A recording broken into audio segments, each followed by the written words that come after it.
Reading and Literacy Grade 1 Quarter 2 Week 7 Let's learn about Informational Text and Concept Mapping. Day 1 Matatag Curriculum. Hello kids, it's me, Teacher Frel. Don't forget to subscribe, like, and share, and hit the notification bell for the latest video. You can also follow my Facebook page, Teacher Frel TV. For today's lesson in Reading and Literacy 1, we will discuss about Informational Text and Concept Mapping. Day 1 At the end of the lesson, the learners can identify the beginning sound or letter of new words learned. Follow proper eye movement from left to right and top to bottom during reading. Note significant details about the information text using a concept map. Identify words that name things and animals.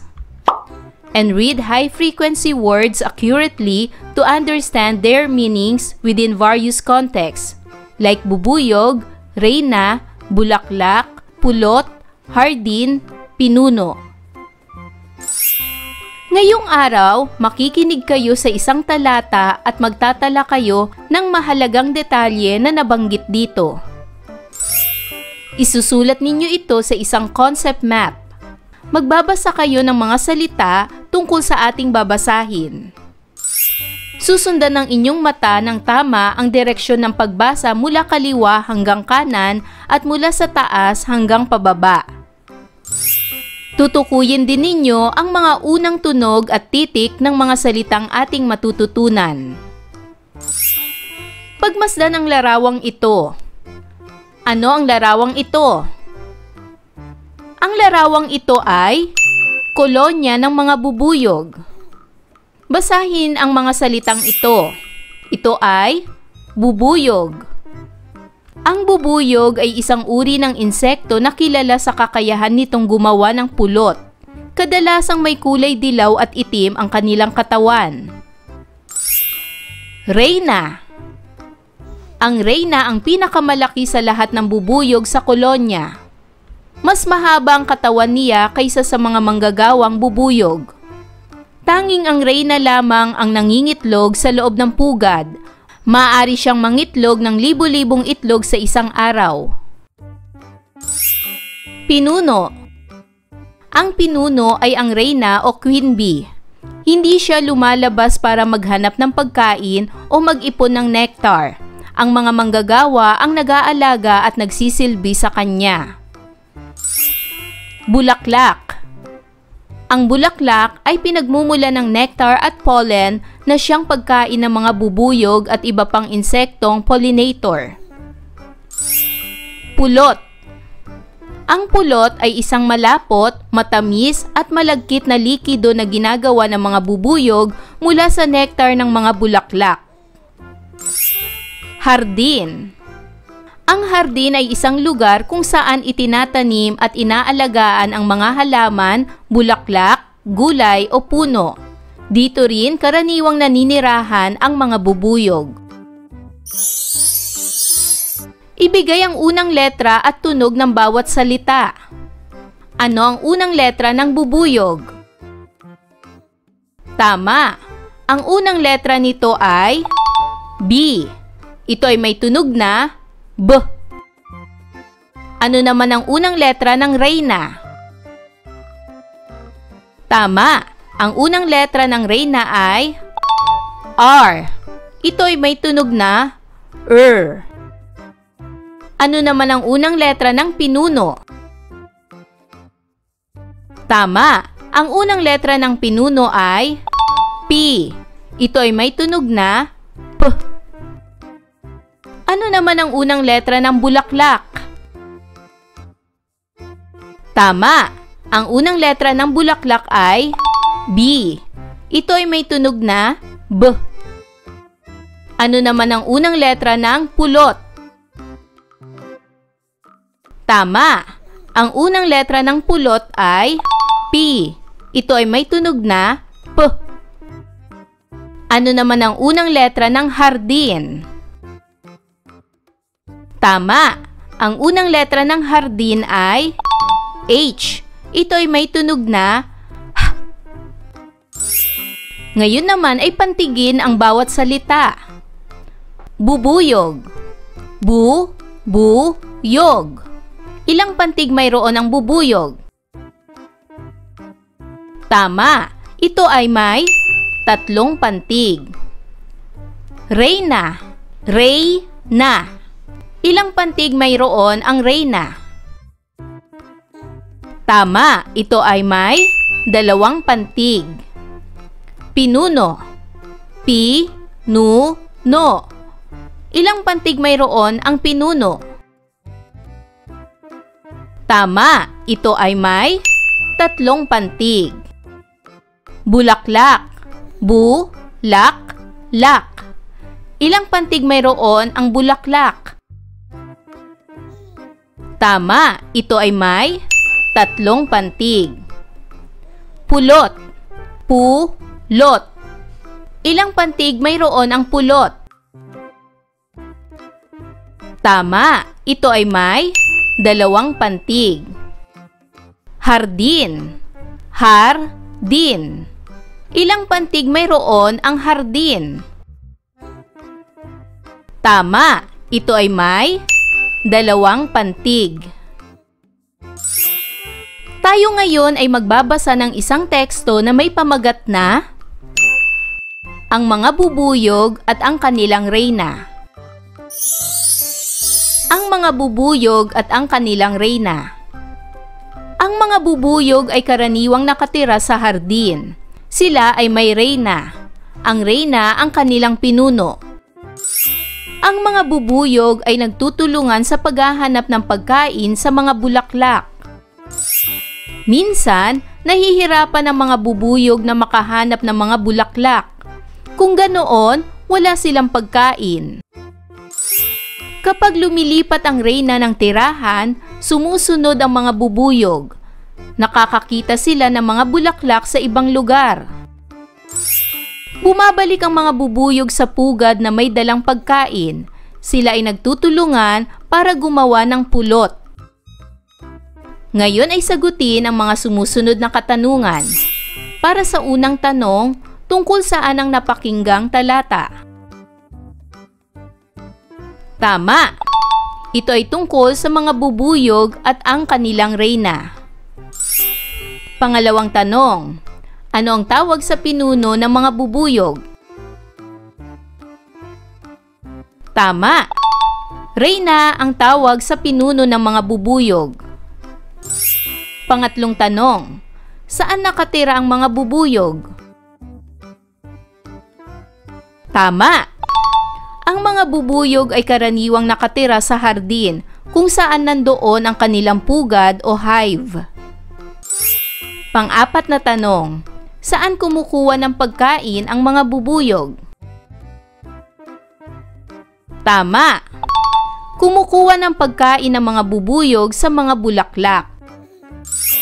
Panglimang tanong, ano ang ginagawa ng mga bubuyog upang sila ay makagawa ng pulot? Tama! Sila ay nagtutulungan upang makagawa ng pulot. Pang-anim na katanungan, kanino sumusunod ang mga bubuyog? Tama! Ang mga bubuyog ay sumusunod sa reyna kapag lumilipat ito ng tirahan. At pang-pitong tanong, anong katangian ng mga bubuyog ang mabuting sundin natin? Bakit? Ang katangian ng mga bubuyog na dapat nating sundin ay ang pagiging masipag. Lagi silang nagtutulungan upang makalikom ng nektar at makagawa ng pulot. Sila ay nagkakaisa. Sama-sama silang gumagawa at may kanya-kanyang tungkulin. Sila rin ay disiplinado. Gumagalaw sila ayon sa kanilang gawain at hindi nag-aaksaya ng oras. Dahil kung magiging masipag, nagkakaisa at disiplinado rin tayo tulad ng mga bubuyog, mas magiging maayos, maunlad at kapaki-pakinabang ang ating buhay at pamayanan. Ngayon naman ay isulat ang inyong natutunan tungkol sa mga bubuyog mula sa tekstong pinakinggan gamit ang concept map sa ibaba. Ang concept map ay isang paraan upang ipakita ang mga ideyang maaaring iugnay sa pangunahing salita na nasa loob ng bilog. Maaari ninyong ilista ang mga ideyang natutunan o maglarawan ng mga bubuyog batay sa tekstong inyong pinakinggan. Ngayon, ilarawan ang mga bubuyog. Ano ang katangian nila? Ang mga bubuyog ay maliliit na insekto na may pakpak, may dilaw at itim na guhit sa katawan at may tusok. Kilala sila sa pagiging masipag, disiplinado at nagkakaisa. Sila rin ay kapaki-pakinabang dahil nakatutulong sila sa paggawa ng pulot at sa polinasyon ng mga halaman. Ano ang mga ginagawa ng mga bubuyog? Naghahanap sila ng nectar at pollen mula sa mga bulaklak. Gumagawa sila ng pulot pukyutan o honeycomb at nag-iimbak ng pagkain. Inaalagaan nila ang kanilang reyna at mga itlog. At tinutulungan nilang paramihin ang mga halaman sa pamamagitan ng polinasyon. Ngayon ay ipakita naman sa concept map ang mga ideyang maaaring iugnay sa pangunahing salita na nasa loob ng bilog. Ang salitang nasa loob ng bilog ay bubuyog. Ang bubuyog ay masipag, naghahanap ng nectar at pollen, disiplinado, gumagawa ng pulot, kapaki-pakinabang, inaalagaan ang reyna at itlog, nagkakaisa, at tinutulungan ang mga halaman sa polinasyon. Ngayon naman, buuin ang mga pangungusap batay sa inyong mga natutunan. Ang natutunan ko ngayong araw ay ang tungkol sa ano ang tamang sagot. Magaling, tungkol sa mga bubuyog. Ang isang paraan upang magtala ng mga ideya tungkol sa isang paksa ay sa pamamagitan ng ano ang tamang sagot. Tama, sa pamamagitan ng concept map. Para naman sa gawaing ito, kumpletuhin ang mga sumusunod na pangungusap gamit ang mga salitang makikita sa kahon. Isulat ang tamang salita sa patlang. Ang mga salitang nasa loob ng kahon ay hardin, reyna, pulot, bulaklak, bubuyog. Unang bilang, ang pinuno ng mga bubuyog ay ang magaling. Ang tamang sagot ay reyna. Pangalawang bilang, karaniwang nakatira ang mga bubuyog sa tama, hardin.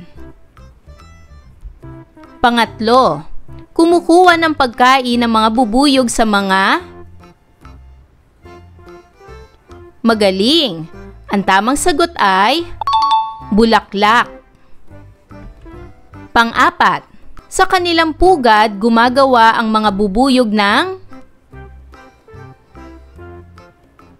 magaling. Ang tamang sagot ay pulot. At panglima, nagtutulungan ang mga patlang sa paghahanap ng pagkain. Magaling. Ang tamang sagot ay bubuyog. Ngayon naman para sa karagdagang gawain, basahin ang mga pangungusap tungkol sa langgam. Sa gitna, isulat ang salitang langgam. Sa paligid nito, gumuhit o magsulat tungkol sa mga ginagawa ng langgam, saan sila nakatira, at kung paano sila nagtutulungan. Basahin natin ang tekstong ito. Ang mga langgam. Ang mga langgam ay maliliit na insekto na madalas nating nakikita sa lupa o sa mga halaman. Sila ay nagtutulungan sa paghahanap ng pagkain at nagdadala nito pabalik sa kanilang bahay na tinatawag na punso. Ang mga langgam ay napakasipag at hindi sumusuko sa trabaho.